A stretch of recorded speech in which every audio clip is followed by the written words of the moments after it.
UP public service commission Prayagraj block education officer exam 2019 जो कि 16 अगस्त को हुआ था, उसका ऑफिशियल आंसर की जारी कर दिया गया है। सब्जेक्ट 1 जनरल स्टडी और बुकलेट बी का ये आंसर है। यहाँ पे 1 से लेकर के टोटल जो आंसर है 120 क्वेश्चन का, और ये है बुकलेट सीरीज ए का टोटल आंसर 120।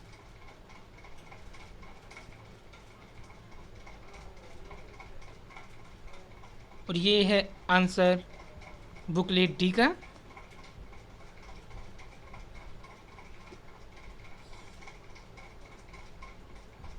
और ये है booklet C general study. Total official answer key Prayagraj द्वारा जारी कर दिया गया है।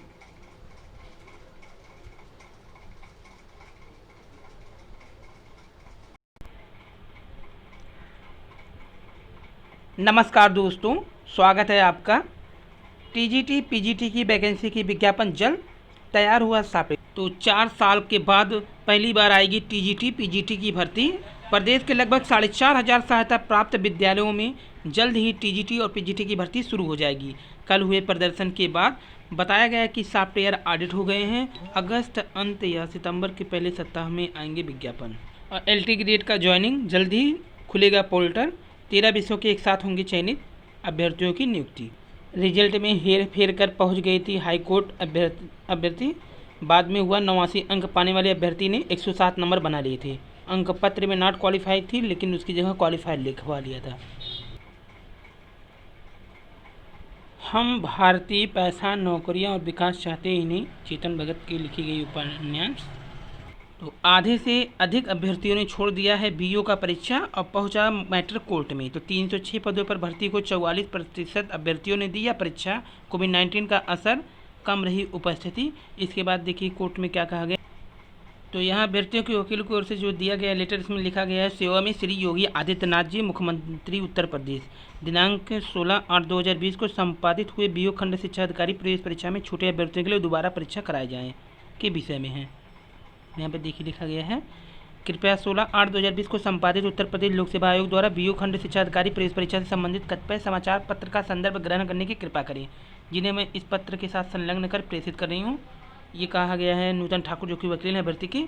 इन समाचार से स्पष्ट है कि उत्तर प्रदेश लोक सेवा आयोग के अनुसार कल बीओ की परीक्षा में 5,28,314 अभ्यर्थियों में से 2,33,393 यानी सिर्फ 44.18% अभ्यर्थी परीक्षा में शामिल हुए। जाहिर है शेष अभ्यर्थी मात्र कोरोना के कारण उत्पन्न स्थितियों, आवागमन के साधनों के अभाव में, सामान्य भय आदि के कारण परीक्षा में शामिल नहीं हो पाए हैं। अन्यथा कोई कारण नहीं था कि जो अभ्यर्थी वर्षों से परीक्षा की तैयारी कर रहे थे वे इतनी बड़ी संख्या में परीक्षा में शामिल न हैं। इतनी बड़ी संख्या में अभ्यर्थी अनुपस्थिति मिलती है। इस प्रकार ये अभ्यर्थी बिना अपनी गलती के मात्र कोरोना के कारण उत्पन्न हुए तमाम वह स्थितियों के कारण परीक्षा देने से वंचित रह गए हैं। यह भी स्पष्ट है, यदि इन परिस्थितियों में अभ्यर्थियों को दोबारा परीक्षा देने का अवसर प्राप्त नहीं होता तो वे बाह्य तथा अपाया कारणों से परीक्षा देने से वंचित हो जाते हैं। तो यह स्पष्ट रूप से उन सभी अभ्यर्थियों के साथ अन्याय है। तो इन्होंने कहा है कि जो परीक्षा छूट गया है उनका फिर से परीक्षा लिया जाए। यहाँ पे देखिए ये प्रतिलिपि भेजी गई है प्रयागराज, और एक अभ्यर्थी की ओर से कोर्ट में भी दायर की गई है याचिका। वहीं बीयू साल्वर गिरोह की सरगना कोचिंग संचालक की तलाश है। छोटा बघाड़ा में चलाते थे कोचिंग।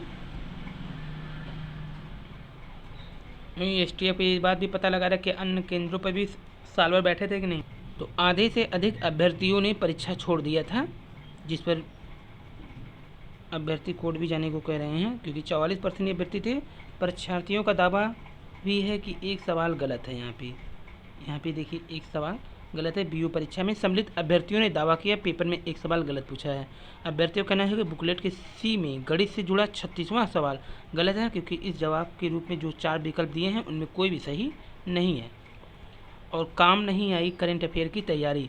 प्रतियोगी परीक्षाओं में अभ्यर्थी अमूमन करंट अफेयर को तैयारी पर ज़्यादा जोर देते हैं। खंड शिक्षा अधिकारी बीओ 2019 की प्रारंभिक परीक्षा को लेकर यही हुआ, लेकिन इस बार करंट अफेयर को लेकर के की गई परीक्षा की तैयारी काम नहीं आई।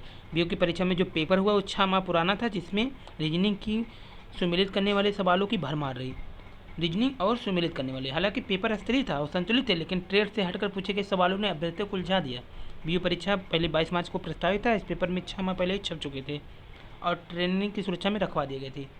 तो ट्रेजरी की सुरक्षित जगह रखा दिए गए थे। 22 मार्च की परीक्षा के लिए अभ्यर्थियों को प्रेस पत्र भी जारी कर दिया गया, लेकिन लॉकडाउन के कारण परीक्षा स्थगित कर दी गई थी। वही पेपर अब दे दिया गया। 120 सवाल हल करने थे। कुल पेपर में 300 अंक थे, माइनस मार्किंग भी थी। सम्मिलित वाले सवालों ने अभ्यर्थियों को काफ़ी छकाया। वहीं रीजनिंग के सवालों में अभ्यर्थियों को माथापच्ची करनी पड़ी। माइनस मार्किंग का सवाल काफ़ी सोच समझ कर जवाब देना था। ऐसे में पेपर हल करने के लिए जितना वक्त मिला वह काफ़ी कम लगा। और मुख्य परीक्षा के आधार पर होगा अंतिम चयन। बीओ की 309 पदों पर अंतिम चयन मुख्य परीक्षा के आधार पर होगा, यानी इंटरव्यू नहीं होगा। प्रारंभिक परीक्षा के आधार पर मुख्य परीक्षा में प्रवेश के लिए रिक्तियों के मुकाबले 13 गुना अभ्यर्थी सफल घोषित किए जाएंगे, यानी 309 पदों पर जो सफल कराने के लिए 13 गुना अभ्यर्थी बुलाए जाएंगे मेंस के लिए। और प्रधानमंत्री मोदी ने स्वतंत्रता दिवस के मौके पर देश को किया संबोधित, कहा हर देशवासी का हेल्थ कार्ड होगा। कोविड अस्पतालों, पीएचसी और सीएचसी पर ड्यूटी करेंगे शिक्षक। कोरोना के बढ़ते प्रकोप को देखते हुए बेसिक शिक्षा विभाग प्रशासन को हर संभव मदद करने के लिए आगे आया। बृहस्पतिवार को जिला बेसिक शिक्षा अधिकारी राकेश सिंह ने जिलाधिकारी कौशल राज शर्मा को एक प्रस्ताव भेजा। इस प्रस्ताव में उन्होंने जिलाधिकारी से कहा बेसिक शिक्षा विभाग से जुड़ा शिक्षक कोरोना वायरस से उत्पन्न स्थिति में कोविड-19 अस्पतालों, ग्रामीण क्षेत्रों और पीएचसी में ड्यूटी करने के लिए पूरी तैयार है। मरीजों को घर घर जाकर दवा वितरित कर सकेंगे। कोविड-19 पीएचसी और सीएचसी में भी ड्यूटी करेंगे। और भ्रष्टाचार की शिकायत मिलने पर होम्योपैथिक संविदा शिक्षकों की नियुक्ति निरस्त कर दी गई है। कम वक्त में हो गए थे हजारों के साक्षात्कार। 200 संविदा शिक्षकों की भर्ती हुई थी। तो शासन ने राजकीय होम्योपैथिक मेडिकल कॉलेज में तैनात संविदा शिक्षकों की नियुक्ति को निरस्त कर दिया है। अपर मुख्य सचिव आयुष प्रशांत त्रिवेदी ने बताया कि रिक्त पदों पर संविदा के आधार पर भरने के लिए 11 अप्रैल 2018 के शासनादेश को निरस्त कर दिया गया है। और 69,000 शिक्षक भर्ती। राष्ट्रीय पिछड़ा वर्ग आयोग ने 20 अगस्त को यूपी सरकार को किया तलब वर्गवार चयन सूची देने को। तो वर्गवार चयन सूची मांगी है 69,000 शिक्षक भर्ती में आयोग ने। 14 अगस्त को राष्ट्रीय पिछड़ा वर्ग आयोग ने उत्तर प्रदेश सरकार को 69,000 शिक्षक भर्ती में आरक्षण से संबंधित मामले में 20 अगस्त को दिल्ली के कार्यालय में उपस्थित होकर वर्गवार चयन सूची और आरक्षण के नियमों का पालन किस प्रकार किया गया समझ जानकारी के साथ उपस्थिति का आदेश दिया। और सरकारी नौकरियों में एसटी, एससी, ओबीसी का आरक्षण बढ़ेंगे, ये कहा है सीएम ने। झारखंड तो रिजल्ट में हेरफेर करने वाले क्या किया था। परिषदीय प्राथमिक विद्यालय के 69,000 सहायक अध्यापक भर्ती में धांधली की जांच एसटीएफ कर रही है, लेकिन इसके बावजूद फर्जीवाड़ा करने वालों का हौसला पस्त नहीं हुआ। एक महिला अभ्यर्थी ने तो अपने फेल अंक पत्र में ही हेरफेर कर लिया और फेल थी, उसने उस पर पास बना करके अंक पत्र को परीक्षा नियामक प्राधिकारी कार्यालय के खिलाफ हाईकोर्ट में याचिका दायर कर दी। सुनवाई के दौरान अभ्यर्थी की मूल व्यवहार से स्पष्ट किया गया तो पता चला वास्तव में फेल है। हाईकोर्ट ने 6 अगस्त को अभ्यर्थी की याचिका खारिज कर दी। उषा देवी परिवर्तित नाम। 69,000 शिक्षक भर्ती में 89 नंबर मिले थे। इंटरनेट से प्राप्त परिणाम में हेरफेर करते हुए अभ्यर्थी ने 89 को 107 बना दिया। नॉट क्वालिफाई की जगह क्वालिफाइड लिख दिया। यही नहीं, इसके बाद हाईकोर्ट में याचिका कर दी। उसका कहना है कि 12 मई को वेबसाइट पर जारी परिणाम जब उसने 19 मई को डाउनलोड किया तो उसमें पास किया, लेकिन 3 जून को परिणाम डाउनलोड किया तो उसे नॉट क्वालिफाई दिखाया गया। 6 अगस्त को सुनवाई के दौरान परीक्षा नियामक प्राधिकारी कार्यालय का अधिवक्ता ने अभ्यर्थी का परिणाम प्रस्तुत करते हुए बताया कि उसने अपने परिणाम से छेड़छाड़ की है, वह फेल है। इस पर कोर्ट ने याचिका खारिज कर दी। 68,500 में भी यही अभ्यर्थी एक ऐसी थी जिस पर अर्थदंड लगाया गया था। बिना किसी ठोस आधार पर परीक्षा पास करने वाली संस्था पर सवाल उठाने का मामला पहली बार नहीं। इससे पहले 68,500 में भी एक परीक्षार्थी ने परीक्षा में हाईकोर्ट में दावा किया, याचिका दायर की कि वह पास है और उसे काफ़ी बदल दी गई। कोर्ट ने जब मूल निकाल में गया तो पता चला अभ्यर्थी वाकई में फेल थी। सचिव अनिल भूषण चतुर्वेदी ने बताया कि इस मामले में कोर्ट ने याचिका करने वाले पर 25,000 का फाइन लगाया था। तो ईडब्ल्यूएस को पहली बार मिलेगा टीजीटी पीजीटी में 10% आरक्षण।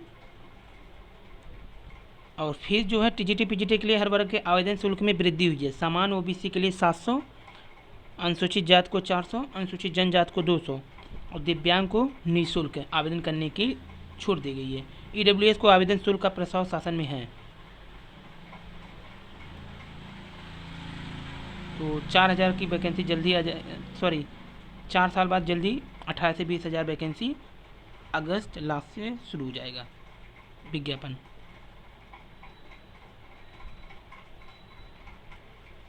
और जेई मेन नीट नहीं टलेंगे, छात्रों का साल बर्बाद नहीं कर सकते। 1 से 6 सितंबर के बीच जेई मेन, 13 सितंबर को नीट प्रस्तावित।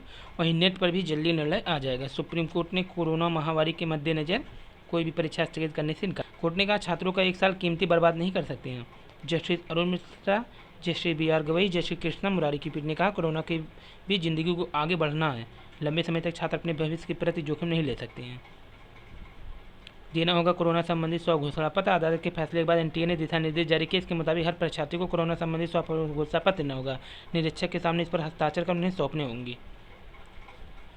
तो याचिका में कोई मेरिट नहीं है। इसमें पहले भी सॉलिसिटर जनरल तुषार मेहता ने पीठ को बताया कि परीक्षाओं के आयोजन के दौरान पूरी सावधानी और सुरक्षा उपाय किए जाएंगे। कोर्ट के इस आदेश के बाद उस याचिका को वापस ले लिया गया जिसमें JEE और नीट प्रस्तावित तारीख पर आयोजित करने की मांग की गई थी।